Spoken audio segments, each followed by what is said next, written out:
Kalau di Honda, SUV entry level 7-seater itu kan ada BR-V, Ki. Nah, kalau di Mercedes itu ada GLB 200. Nah, iya. Jadi si GLB ini mungkin boleh dibilang BR-V-nya orang kaya nih. Setuju. Karena walaupun dia entry level 7-seater SUV, harganya tuh lewat dari 1M nih. Asli, dan dengan 1 miliar itu kan tentunya kita berekspektasi banyak ya. Iya. Maka dari itu kita harus cari tahu si 1 miliar ini bisa nerjemahin apa aja sih? Yap. Gas. Selamat datang di Autofun Indonesia. Yoi.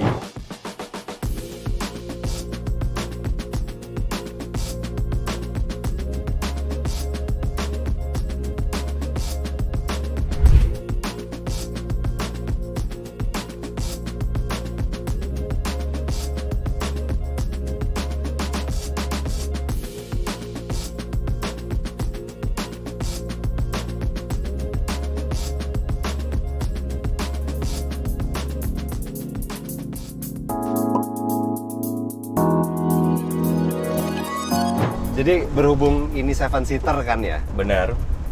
kita isi penuh aja nih. Kita isi penuh karena kita perlakukan seperti BR-V. Ya kan? Yoi. Kita isi penuh, bertujuh. Enak nggak kira-kira? Di sini udah ada. Tim dari Motovun sama videografer. Betul. Yeay. Halo guys. Yang mana? Yang mana aja? Ini juga bisa ke belakangin dong, nggak aktif banget kameramen.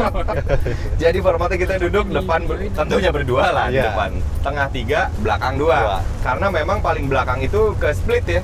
Split. Ke split Bangkunya ada 2 bangku sendiri, 2 bangku individual. Individual, bukan yang nyambung gitu teman-teman. Iya. Nah, gimana nih duduk belakang? Baris 2 dulu. Oke, kalau dari gua, tinggi gua 175, Iya. berat 80 kilo. Oke. Asal mana, Mas? Di sini dengan settingan duduk dulu di depan nih, jarak dengkul gua ke jauh itu 4 jari. Bisa 4 jari. Oh, iya. 4 jari ya. Yang di tengah? Oke, gua 170. Legroom sih sebenarnya lumayan, kalau dengkul masih aman. Ya. Tapi kalau kaki udah nggak enak. Oh, kaki udah nggak enak tuh. Kaki yang bawah nih. Karena ada helm atau enggak? Nggak ada. Karena Oh, dia nggak ada ada. ini juga sih, Oh. ada apa, gundukan juga. Oh, Iya, iya, tetap iya, masih ada bener, tunnel bener, ya. bener. Lantainya. Terus ya masih bahu nggak enak banget sih. Dan Bau ini nggak enak ya? lebih nonjol juga ya? Iya, gua lebih Di nonjol. joknya tuh yang tengah. Benar. Ah, Ini lebar-lebar gini baunya. Iya. asli. Berarti bertiga tuh udah habis ya? Habis. Kalau berempat nggak mungkin ya? Nih, lu juga ya, Riz ya? Sama ya? Merasakan hal yang sama ya? Iya, tinggi 170 cm, yang pasti paling berasa sih bahu sih ya. Ini bahu tuh udah kayak mepet banget ya. Kayak baris berbaris banget. gitu. Cuma enaknya kaki sih masih lega ya, telapak kaki gue, cuma nggak tahu di dengkul ini nggak tahu kenapa sempit banget dah, gue juga bingung. Itu ada tas. Oh, ada tas, iya. Pantesan kok susah gerak dari tadi. Oh, ternyata ada tas. Oh iya. Cuman oke sih, dengan setelan ini si bangku depan tuh nggak terlalu maju ya, standar ya. Lumayan agak maju sih. Oke. Anwar dan Dedi nih yang di paling belakang nih. Mas Anwar gimana? Hari dan hari. Oh iya. Ini tuh harusnya di paling belakang itu maksimal 167 kalau nggak salah. 167 ya? Ya. Oke, karena gua tingginya 170, jadi headroom gua nih kalau misalnya gua gini ini sama bagian atap nih, Ah. 4 jari nih. Headroom 4 nih. jari. Iya. Masih bisa tapi sempit ya? Lepas. Lepas, tapi duduk jongkok. Agak jongkok, kaki naik nih. Kakinya tadi untuk legroomnya nih sempit banget. Banget ya? Iya. Ciuman nggak sama itu? Dengkulnya? Agak jauh. Apa konsep? Masih jauh tuh? Si paha naik kan? Oh. Si paha tuh datar naik. Naik, jongkok ya? Pantat lebih rendah dibandingkan dengkul ya. Oh, Jari-jari iya benar-benar. nongkrong. Headroom sih 3 jari nih. 3 jari. Iya. Cuman ini berasa banget di atas roda aja banget. Ah, itu bisa jadi bahasan tuh, bener tuh soalnya. Rasa suspensinya gimana? Kalau Coba. habis ngelewatin speed trap sih berasa kayak lebih untuk hal 1626 ini. Adi Putra punya, ke sana. Jadi karena mungkin di atas roda banget ya kalau di baris 3 ya. Tuh. Persis di atas poros. Persis di poros. Dan ini baris tengah sebenarnya sempit karena nyisain ruang buat di baris 3. Iya. Berarti ini boleh dibilang disimpulin dipakai bertujuh masih nyaman nggak? Pertanyaan. Ya sejam 2 jam sih oke sih. Masih oke ya? Sejam 2 jam. Sejam 2 jam ya? Kalau sejam 2 jam masih oke ya? Oke lah. Ah, chip. Kalau posturnya lagi. Ya ada rollingnya lah. Secara globalnya itu opsional. Nah, Jadi sebenarnya ini basicnya sih 5-seater, cuman 5-seater yang besar. Cuman Yeah. belakang itu bisa ditambahin sama bangku 2 lagi. Jadi plus 2 ya? 5+2. 5+2 sebenarnya ya.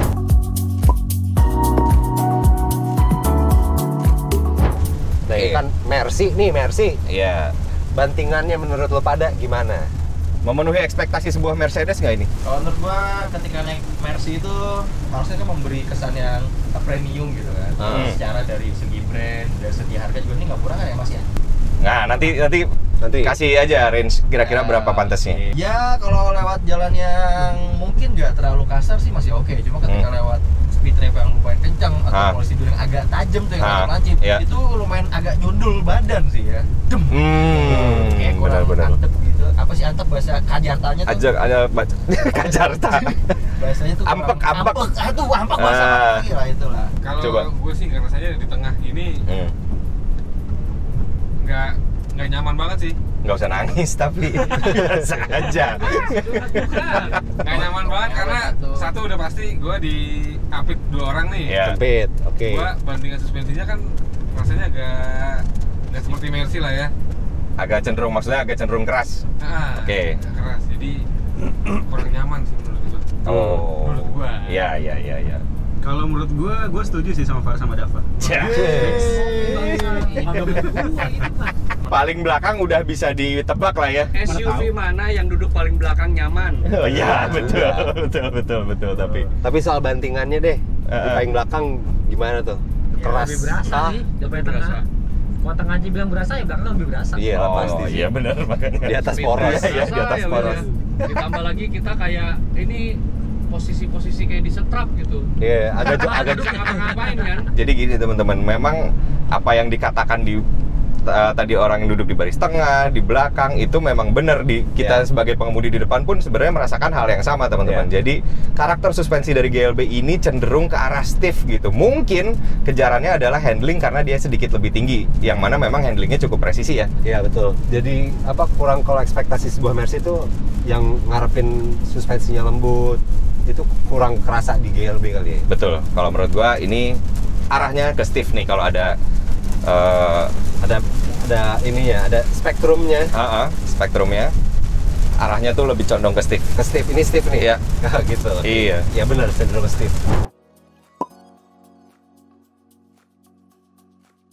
Anyway, kalau mesinnya sendiri teman-teman, ini performance-nya cukup menyenangkan. Dia itu cuma 1300 cc turbo, tapi punya output yang cukup gede kayak mobil-mobil 2000 cc. Enak ya Ki? Iya, kurang lebih sih. Tenaganya 163 HP, torsinya 250 Nm.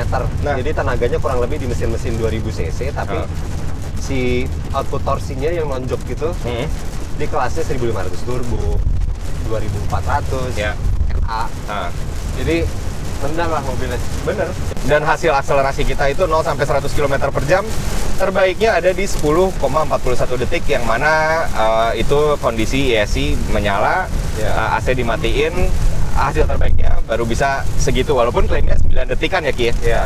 Terus jangan lupa transmisinya di City. Ya betul. Di City-nya tuh jadi perpindahannya tuh cepet gitu. Pak. Ketika perlu diganti, dan di tol itu bikin mobil irit. Setuju, karena hasil konsumsi bahan bakar kita ketika kita pakai di luar kota teman-teman itu 18 sekian lah, 18 km per liter lah kurang lebih ya Ki. Nanti ada di sini datanya. Walaupun pas di dalam kota buruk sih. Iya. 18. Tapi kalau kita kombinasiin sekitar 111 112 ya.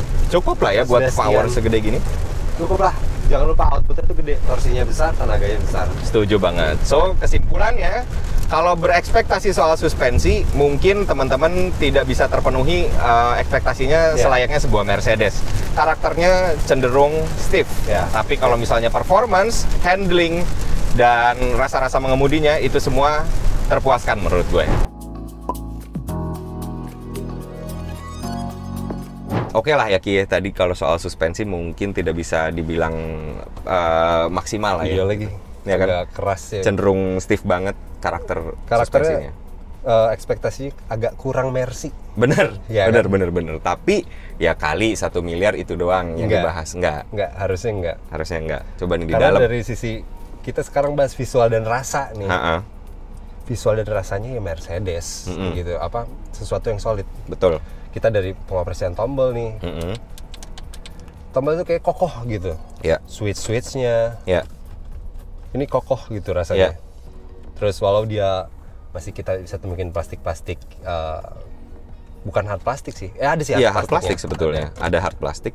Cuman semuanya solid. Layaknya Mercedes-Benz saja. Dan rasanya nih kayak tetap soft touch-nya bukan soft touch yang abal-abal gitu. Bener. Kayak dashboardnya beneran padded, tapi bukan padded yang ngenyoy gitu. Jadi balik lagi gitu, membal gitu. Membalnya solid tapi empuk gitu loh teman-teman. Keras tapi empuk gimana tuh? Bingung nggak? Apa? Solid ya berarti ya bahasanya solid. Dan tadi ketika lu bicara semuanya solid, ya memang ini terasa solid juga nih di bagian pengemudi dan di bagian kiri juga gue udah nyobain itu solid. Serta pergerakannya tuh semuanya serba adem gitu, serba elegan. Bener, serba apa ya? Lembut gitu. Iya, lembut. Misalnya electric seat, kalau gue majuin, dia nggak yang terburu-buru. Iya. Semuanya pelan-pelan, smooth, comfy, ya kan? Lampu kita nyalain, nggak langsung ceteng gitu. Nggak. Sat gitu. Dia tuh kalau nyala dan mati bener-bener yang soft gitu. Ya. Gitu. Buka kaca. Buka kaca juga sama. Tidak banyak noise. Udah gitu ya, tentu kabinnya kan kedap banget ya. Buka ini tentunya soft, buka laci di sini. Di sini juga soft. Terus pengoperasiannya juga semuanya lembut gitu loh teman-teman. Dan kalau teman-teman misalnya mencoba membuka head unit, kita kan bisa pakai touchpad dari sini nih, nggak usah dari layar. Itu kerasa banget geraknya, tapi dia halus gitu, mewah, deng gitu loh. Lebih ke klik, bukan deng ya. Tapi memang smooth banget gitu. Ya. Serta kelihatan memang bahwa ini adalah layar yang dibuat dengan premium gitu loh. Iya. Dari mulai resolusinya, dari mulai display geraknya gitu sih. Kontennya itu bener-bener terasa mobil premium gitu loh teman-teman. Iya. Jadi kalau misalnya dikatakan apakah mobil ini terasa 1 miliar di dalam, kerasa sebenarnya. Nah, nextnya kita bahas fiturnya nih. Ya. Jadi agak sebenarnya ada satu yang mengecewakan langsung nih untuk harga mobil yang segini. Betul. Atap bolong. Nggak ada. Tertutup semuanya di sini ya. Iya, mengecewakan sih sebenarnya. Iya. Fiturnya. Kadang-kadang kan orang beli 1 miliar pasti ada dong pengen punya sunroof lah, minimal gengsinya gitu. Atau apalagi mungkin di 1 miliar yang punya panoramik sunroof banyak ya. Iya. Cuman di sini memang atapnya solid aja, udah nggak ada. Tapi ya di luar itu sebenarnya ini lengkap juga. Betul. Bisa dibilang lengkap lah. Kayak ini electric seat kiri kanan. Ya, dengan 3 memory seat ya. Iya. Berarti. Kiri juga memory seat. Iya, bener. Terus lumbar support juga. Ada dua-duanya. Lumbar support. Nggak dipisah gitu. Dan ngomong-ngomong soal kursinya, ada yang unik juga kan, Ki? Iya, ini well thought gitu. Bener. Jadi di sini tuh ada yang namanya seat kinetics. Nah, seat kinetics. Jadi untuk ngubah posisi duduk sedikit demi sedikit, tapi nggak terus-terusan gitu. Jadi kayak jeda semenit, itu dia berubah dikit aja. Ya. Dan itu katanya, menurut dokter nih. Menurut dokter, itu biar kita nggak duduk dalam posisi yang sama ketika perjalanan jauh. Karena itu nggak bagus buat tulang belakang. Nah ini dia bisa ngatur itu teman-teman. Dan itu adalah hal-hal yang biasanya dipikirkan oleh orang kaya. Iya kan? Fitur-fitur seperti itu. Oh, kata dokter A. Iya dong, bener dong. Stereotype banget kan? Kayak mamah-mamah gitu ke dokter. Kata dokter A di seminar ini itu bagus buat ortopedik gitu kan, pasti gitu. Dan Mercedes menyediakan hal itu gitu. Terus fiturnya ya di sini banyak lah. Infotainmentnya lengkap banget. Kayak kita bisa baca kondisi mobilnya, konsumsi energi. Bahkan, nah ini nih yang harus kita lihat nih. Dia tuh bisa nampilin secara real time engine torque yang lagi kita keluarin, engine output atau horsepower-nya yang lagi kita keluarin secara real time. Ketika ngegas tuh seru aja gitu ngelihatnya, seru aja. Banyak mainan lah. Banyak mainan. Bahkan boost turbonya juga kelihatan tekanannya ya. Ya, climate controlnya dual zone, kalau di belakang juga ada. Satu lagi tuh, maksudnya kontrolnya masih depan sih. Betul. Tapi dua climate control lah. Gitu. Soal entertainment tentunya udah lengkap juga ya, Apple CarPlay, Android Auto. Walaupun memang kabel di sini Type C semua ya. Type C semua. Ini uniknya di sini Type C semua. HP lama kayak kita udah nggak bisa nyolok apa-apa. Pakai adaptor. Bener. Dan sisanya adalah ya secara visual aja ya, bisa ganti-ganti tema segala macamnya. Ini kan udah serba digital. Dan kalau kita beralih lagi ke fitur-fitur ininya Ki, fitur-fitur safety-nya. Nah, lengkap. Walaupun dia mungkin belum ADAS yang kayak mobil-mobil zaman sekarang ya, Advanced Driving Assistance System yang kayak udah ada Adaptive cruise control. Adaptive cruise control yang ngikutin mobil depan, kecepatannya, udah gitu nggak ada lane keeping assist, nggak ada gitu. Tapi untuk safety-nya, ADAS-nya ada. Bener, udah dan cukup secara fundamental cukup komplit. Tapi memang perspektifnya cukup konservatif, ya nggak sih si ADAS-nya ini. Walaupun udah kepake banget gitu loh. Satu, dia udah bisa ngerem otomatis yang depan. Kedua, dia udah bisa ngerem otomatis yang belakang gitu. Jadi dia bisa baca lah itu. Dan yang menarik itu nih. Apa? Yang video kita kemarin. Apa? Parkir otomatis. Oh iya bener. Di sini ada parkir otomatis. Ada parkir otomatisnya. Jadi ya kesan canggihnya dapat lah. Dapat gitu loh. Jadi teman-teman nanti bisa nonton video sebelumnya. Itu kayaknya relevan banget buat dipakai mamah-mamah nganter anak ke JIS. Ya kan? Iya lagi. Ya kan? Buat nganter tuh. Jadi parkirnya nggak ribet. Walaupun itu sebenarnya fitur udah lama juga sih. Betul. Bukan cuman fitur yang baru. Cuman tetap ada diadain di sini gitu. Gitu dan loh, belum teman-teman. umum gitu kan. Ya.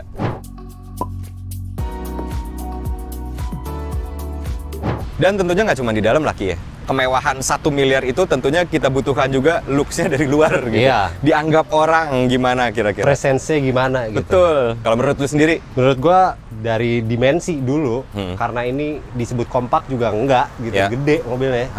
Dapat sih presence untuk mobil mahal gitu karena identik dengan yang besar-besar kan biasanya. Betul. Ini besar, desainnya juga manis ya. Apalagi ini yang bikin dia kelihatan ngangkat gitu, ya. Bener, tapi gue setuju juga eksekusi desain si GLB ini kan seperti yang lu suka bilang, baby GLS. Yes, bener. Jadi mobil ini bisa dibilang kayak baby GLS karena kotak-kotak ya. Bener, dan semuanya tegas, wheelbase-nya panjang, overhang-nya sedikit, sehingga dia tuh looks-nya keren aja gitu, agak beda dari mobil-mobil yang lain menurut gua gitu, punya karakter lah gitu. Betul. Jadi tapi satu yang kurang nih. Apa? Pelek. Iya. Yang bikin dia kerasanya kurang mewah gitu. Bener. Entry levelnya dapat gitu di peleknya. So dari harga 1 miliar, menurut gua ada beberapa hal yang memang memenuhi ekspektasi. Pertama kayak dari looks, visual di dalam dan lain-lainnya. Rasa-rasanya. Fiturnya masih cukup lengkap. Betul. Namun memang dari sisi pengendalian agak. Bukan pengendalian sih menurut gua, suspensinya. Iya kan? Iya. Agak kurang memenuhi, agak kurang mercy. Tapi sisanya sebenarnya masih wajar lah ya. Bener, setuju banget teman-teman. Jadi overall mobil ini memang layak dibilang mobil 1 miliar lah gitu maksudnya. Layak. Secara prestis ya teman-teman, dan itu lebih banyak emang soal rasa-rasanya gitu. Bukan real kayak misalnya, ada adaptive cruise controlnya, ada sunroofnya, ada ininya, nggak yang seperti itu, tapi memang lebih ke arah yang kalau gue suka mobil ini, looks-nya keren, udah gue beli gitu loh. Karena semuanya fundamentally komplit juga. Betul. Gitu. Jadi lengkap lah ya. Ya. Mungkin gitu aja kali review dari kita ya. Betul. Thank you udah nonton Auto Fun Indonesia. Kalau menurut teman-teman gimana sih GLB ini, silahkan diskusi di bawah. Dan jangan lupa subscribe. Kalau mau nonton motor di Moto Fun Indonesia. Yap. Thank you udah nonton. Helmi Afriandi pamit. Ahmad Karim pamit. Ciao.